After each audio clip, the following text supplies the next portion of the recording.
প্রতিবন্ধী ব্যক্তিদেরও নির্বাচনে ভোট দেওয়ার অধিকার রয়েছে। আসন্ন ত্রয়োদশ জাতীয় সংসদ নির্বাচন ও গণভোটে প্রতিবন্ধীরাও গণভোটে যেন তাদের ভোটাধিকার প্রয়োগ করতে পারেন সেজন্য প্রয়োজনীয় ব্যবস্থা নিতে নির্বাচন কমিশনের প্রতি আহ্বান জানিয়েছে ডিসএবিলিটি রাইটস ওয়াচ ও টিআইবি। একই সঙ্গে সংসদে কমপক্ষে 1% প্রতিনিধিত্ব রাখা সহ প্রতিবন্ধী মানুষের অধিকার বাস্তবায়নে রাজনৈতিক দলগুলোর কাছে একগুচ্ছ দাবি জানিয়েছে সংস্থা দুটি।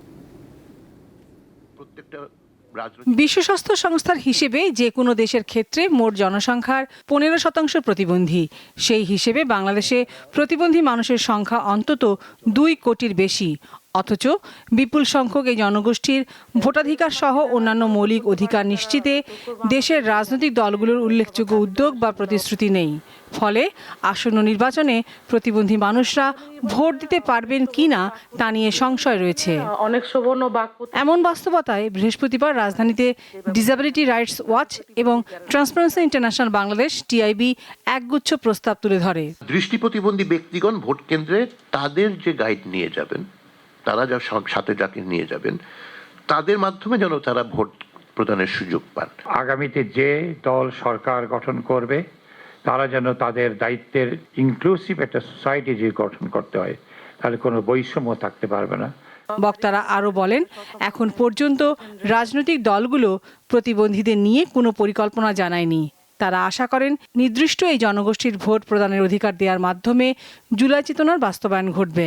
এবার নির্বাচন কমিশনের সাথে ফুল কমিশনের সাথে একটা সভা হয়েছে, সেখানে আমরা অনেকেই এখানে উপস্থিত ছিলাম। তো সেখানে তারা যে কমিটমেন্টগুলো দিয়েছে সেটা বাস্তব কিনা আমি জানি না, কারণ আমরা কোনো প্রচারণা তারা দেখি না। একটা তারা বলেছিল যে আমরা যারা হুইল চেয়ার পারসন আমাদের জন্য নিচতলা একটা বুথ থাকবে, সেটার প্রচারণা এখন পর্যন্ত নাই।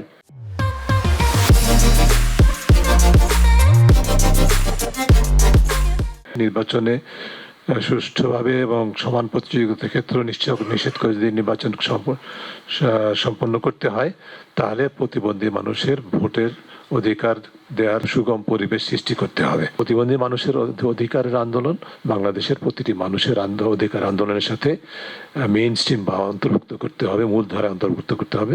তারপরে আমরা আমাদের প্রত্যাশিত জায়গায় যেতে পারবো। সংবাদ সম্মেলনে প্রতিবন্ধী ব্যক্তিদের অধিকার ও সুরক্ষা আইন 2013 দ্রুত বাস্তবায়নের দাবি জানানো হয়। প্রেগন্যান্ট উম্যান লাবণী গুহ, দীপ্ত সংবাদ, ঢাকা।